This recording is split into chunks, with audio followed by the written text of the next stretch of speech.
हम सब यही जानते और मानते हैं कि पवन पुत्र हनुमान बाल ब्रह्मचारी थे। तो फिर पाताल के द्वार पर खड़ा वह योद्धा कौन था जो खुद को उनका पुत्र बता रहा था और उन्हें युद्ध के लिए चुनौती दे रहा था? क्या होता है जब एक पिता और पुत्र कर्तव्य के नाम पर एक दूसरे के खिलाफ खड़ीढ़े हो जाते हैं?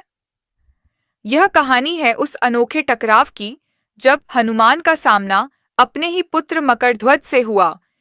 यह दिलचस्प कहानी मूल वाल्मीकि रामायण में नहीं, बल्कि बाद की रामायण परंपराओं और लोक कथाओं में मिलती है। यह हमें उस समय में ले जाती है जब राम रावण का युद्ध अपने चरम पर था। एक एक कर रावण के सारे महारथी मारे जा चुके थे।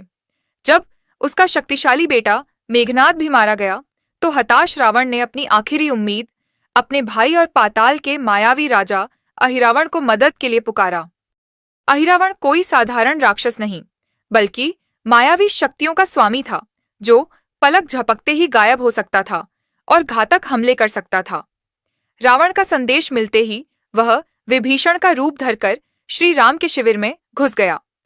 उसने अपनी माया से सारी वानर सेना को गहरी नींद में सुला दिया और सोते हुए श्री राम और लक्ष्मण का अपहरण करके उन्हें पाताल लोक ले गया। जब हनुमान अपनी कुटिया में वापस लौटे और अपने प्रभुओं को वहां नहीं पाया, तो पूरी सेना में हाहाकार मच गया। विभीषण ने तुरंत समझ लिया कि यह अहिरावण की चाल है और उन्होंने हनुमान को सारी सच्चाई बता दी। अपने प्रभु को किसी भी कीमत पर बचाने के लिए दृढ़ हनुमान बिना एक पल गंवाए पाताल लोक की ओर उड़ चले। उनके मन में बस एक ही संकल्प था, श्री राम और लक्ष्मण को सुरक्षित वापस लाना। पाताल का रास्ता रहस्यों और खतरों से भरा था। एक एक कर सभी बाधाओं को पार करते हुए हनुमान आखिरी द्वार पर पहुंचे। लेकिन कहानी में असली मोड़ तब आया जब उन्होंने 7वें द्वार पर अपने ही जैसे एक तेजस्वी और शक्तिशाली वानर को खड़ा देखा। उसे देखकर हनुमान हैरान रह गए। उन्होंने उस योद्धा से उसका परिचय पूछा। उस वीर ने सिर झुकाकर विनम्रता से कहा, मैं पवन पुत्र हनुमान का पुत्र मकरध्वज हूँ और इस द्वार का रक्षक हूँ। यह सुनते ही हनुमान का आश्चर्य क्रोध में बदल गया। उन्होंने गरजते हुए कहा, यह असंभव है। मैं तो आजीवन बाल ब्रह्मचारी रहा हूँ। तुम मेरे पुत्र कैसे हो सकते हो? हनुमान का क्रोध स्वाभाविक था, क्योंकि उन्होंने ब्रह्मचर्य का कठोर व्रत जो लिया था। तब मकरध्वज ने अपने जन्म की अविश्वसनीय कथा सुनाई। उसने बताया कि जब हनुमान जी लंका दहन के बाद अपनी पूंछ की आग बुझाने समुद्र में उतरे, तो उनके पसीने की एक बूंद पानी में गिरी। उस बूंद को एक विशाल मछली मकर ने निगल लिया और उसी से वह गर्भवती हो गई। बाद में जब अहिरावण के सैनिकों ने उस मछली को पकड़ा और उसका पेट चीरा, तो उसमें से यह वानर रूपी बालक निकला। मछली से जन्म लेने के कारण उसका नाम मकरध्वज पड़ा और अहिरावण ने उसकी ताकत देखकर उसे पाताल का द्वारपाल बना दिया।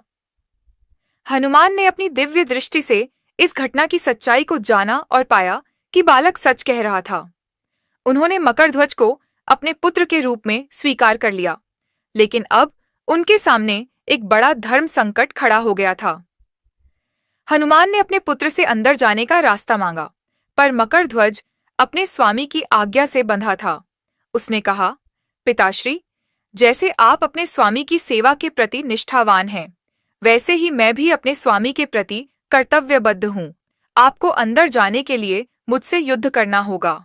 इस तरह कर्तव्य और धर्म के दो रास्तों के बीच पिता और पुत्र में एक भयंकर युद्ध छिड़ा गया। मकरध्वज वाकई अपने पिता की तरह ही महाबली था, लेकिन हनुमान के बल की कोई तुलना नहीं थी। समय बहुत कम था, इसलिए हनुमान ने उसे हराकर अपनी पूंछ में लपेट लिया और महल के अंदर चले गए। वहां अहिरावण एक देवी की मूर्ति के सामने श्री राम और लक्ष्मण की बलि देने की तैयारी कर रहा था। हनुमान ने चतुराई से देवी का रूप ले लिया और जैसे ही अहिरावण ने बलि देने के लिए तलवार उठाई, हनुमान अपने असली रूप में आ गए और उसी तलवार से उसका वध कर दिया। अपने प्रभुओं को बचाने के बाद हनुमान ने श्री राम को मकरध्वज का पूरा परिचय दिया। श्री राम मकरध्वज की स्वामी भक्ति और कर्तव्य निष्ठा से बहुत प्रभावित हुए। उन्होंने हनुमान को मकरध्वज को मुक्त करने का आदेश दिया और उसे पाताल लोक का नया राजा घोषित कर दिया। उन्होंने उसे अपने पिता की तरह धर्म और सेवा के रास्ते पर चलने का आशीर्वाद दिया। यह कहानी हमें सिखाती है कि धर्म और कर्तव्य का मार्ग कभी-कभी सबसे कठिन परीक्षाओं से होकर गुजरता है।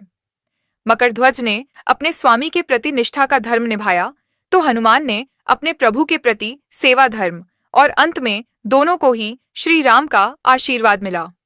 आपको हनुमान और मकरध्वज की यह अनोखी कहानी कैसी लगी? हमें नीचे कमेंट्स में जरूर बताएं। अगर यह वीडियो पसंद आया हो तो इसे लाइक करें, अपने दोस्तों के साथ शेयर करें और ऐसी ही और भी पौराणिक कथाओं के लिए हमारे चैनल को सब्सक्राइब करना न भूलें। जय बजरंगबली।